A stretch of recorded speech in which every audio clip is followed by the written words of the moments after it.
Hi, this is Henning from Flip Normals.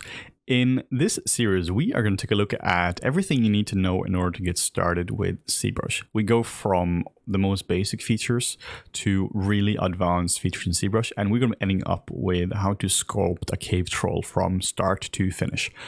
We are starting this chapter off with looking at the overall interface and a few principles of ZBrush. ZBrush is really one of my favorite tools of all the tools I've ever used. It allows you to be creative in a way that no other tool I've ever used allows me to be. That said, it can also be quite frustrating. So if you try to use ZBrush before, you might be wondering what I'm talking about. It was so creative because you've hit massive roadblocks along the way. Now, there are a few just concepts we have to understand, but once we understand those concepts, it really is going to be quite intuitive to use ZBrush. You really only need a few features and to understand a few things, and you can get started right away. So the first thing we are looking into is the interface. This is also what happens when you leave it for a little bit. This is a little nice screensaver. So if you see this just means that you have been idle for a few minutes in ZBrush and you're now seeing real nice artwork. In order to get rid of this, just click away from this. So this is the first thing you're going to be seeing when you're opening up ZBrush. You're seeing this giant file browser up here, and you're seeing the interface down here. Now, we really don't need to have this file browser. This file browser is called Lightbox, and we can disable it by going up here or hitting the comma key, like so. It is a very useful browser for sure for all sorts of things. It's just in the way right now because it's obscuring literally half our screen. So this is the first thing everyone is doing. You know, you heard so much about ZBrush, you've seen all the cool stuff, you hear all the games is made with it, and you're like, cool, let's do something like that. And you're doing this, and you are wondering what on earth is going on. Now, this is a concept you don't have in other 3D software. This is called 2.5D. It's called a pixel. And this is a pixel with an O instead. So it basically means that pixels have depth to them. This is very much a legacy feature, and we really aren't going to be looking into this at all. What we have to know, though, is that in order to get rid of this, we hit Control-N on the keyboard for new. Or we can go under document and we can hit new document like this. Now this is going to ask us, it's going to tell that the document has been changed. We'd like to save the changes. We don't have to do this now. We can just hit Control-N as well. This is how the interface looks in ZBrush. We have the general work area is right here. This is where all the magic is going to happen. We have our brushes over here. We have different stroke types here. If you want to change the alpha, which is like kind of like the brush texture, we have that here. We have materials right here. Colors will live here. Up here, we have the settings for our brush. So how intense is the brush going to be and how intense is the color going to be. We also have the size of our brush right here.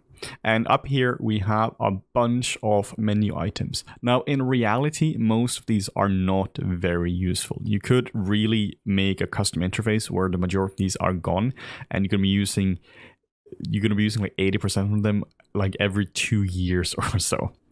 But there are some which are important. The biggest one, though, is the tool palette. Tool palette is already docked by default, and you can also find it here as well. This is where the majority of the work is going to happen. We have a whole chapter on what a tool actually is. You can also dock something over by clicking on the palette here or clicking on the menu item, and now you can just drag and drop this over, or you can click on this little circle. So now it's going to be docked over here. If you want to remove it from here, you can just drag it from the same icon and just drag it into the interface, and it's going to be dragged out and it's no longer be here. You can also enable the dividers so that we have more space here. You might have to click this a few times. It can be a bit awkward sometimes. So we have this on both sides. This is personal preference, what you prefer. If you prefer to have the tool palette on the left or the right side, that's totally up to you. I prefer to have this on the right. This is just personal habit. But some people prefer to have both of these open as well. Personally, I enjoy having only one side here and removing this. This just gives me more real estate to work with. And you really can have everything you need right here. So the first thing we are really going to be doing in ZBrush is we are going to clear the gradient here. First off, this messes up the recording because there's a lot of banding in it. But second off, it's just very is a very high contrast for your eyes. It's really important when you're looking at the screen for like 15 hours a day when you're sculpting that you have a nice, comfortable, low contrast environment. Otherwise, you're going to get pain in your eyes. So the first thing we're going to be doing is we're going to go up to Document, and under Document we have a feature under here called Range. So just Document and Range, and just drag this all the way to 0. Now, if you prefer super high contrast, you can set this to 1, but we're just going to drag it all the way. This just means it's going to be 50% gray and nice and neutral. Then we can hit New Document. If W size is enabled, it's going to make the screen or the canvas bigger. If you go back here now, you can see that we actually have a lot of real estate missing. We have like actually a sizable portion of the screen which isn't being used at all here. So we really want this canvas to take up the entire screen space. So if we go on a document and W size is enabled, it's going to actually fit the window size. So you don't have to type in a manual resolution here. You can just hit New Document, and this is going to conform to your screen size. So now we're going to set, do you want to save the changes? And we're going to say, no, we don't want to do that. And then we just set the range down to 0 again. And now we have a really nice working environment. This is how I've been working for years, and it's a very comfortable way of working. Now we go to Document and save as Startup Doc. And there we go. Every single time we launch ZBrush now, this is what is going to be opened. So if we click on the cylinder now, you can see that nothing's really happened. It hasn't really appeared in the 3D space like you might expect. Maybe you assume this is going to just automatically turn into 3D. So now you clicked it here, and you can see that nothing has really changed. But let's start to draw on the canvas now. Let's see what happens now.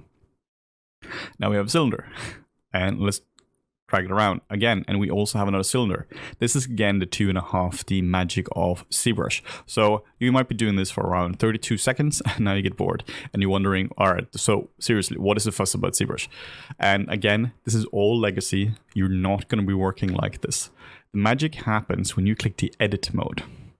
And now if you try to draw again, now you can see that this actually rotates. Like the guy over here rotates, and the 3D model will rotate. You just can't see it because it's under all the other junk here.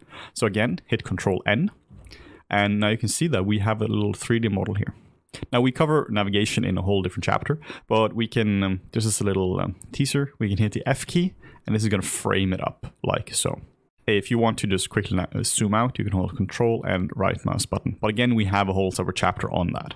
If you want to remove the interface, you can hit the Tab key. This is going to remove most of it. So this is kind of like an expert mode. I'm not expecting anyone to work in this mode anytime soon. The reason we're talking about this now is mostly because you might accidentally hit it, because and now you're wondering what happened to my interface. So it's important to know how to get this back. So just hit the Tab key. Very nice and easy. We also have a feature up here as well. This is something which is also added in 2020, and it's one of my favorite features. I've been requesting this for years. It allows you to see the silhouette of the actual piece of geometry you're working with. This is invaluable when you are dealing with character designs. When you're dealing with characters, you really want to, or really anything when you're designing, you really want to be able to see your silhouette nice and clearly. So this allows you to do that. You can also just drag it up and down in size, and you can make it bigger or smaller. We can also go under Preferences, and we can go under Thumbnail, and we can turn it on and off entirely. You might not want it. Maybe you come from an earlier version of ZBrush, or you just find it distracting, you turn it off. Or you can turn off the actual silhouette view. So now you can see your 3D model in all its beautiful splendor, just as a smaller model.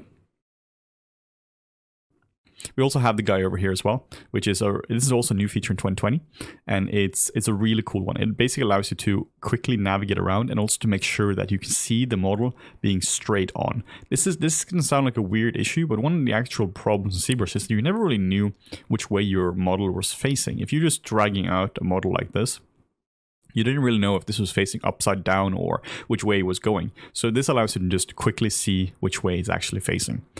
If you want some settings for this, you can go under Preferences, and we can go under Cam View, and we can turn on and off. Again, you might not want it. You can change the size. You can also toggle between the different views here as well. Now, we are just going to be sticking to the default one, because the default one is actually really solid. It's nice and simple, doesn't have any access information.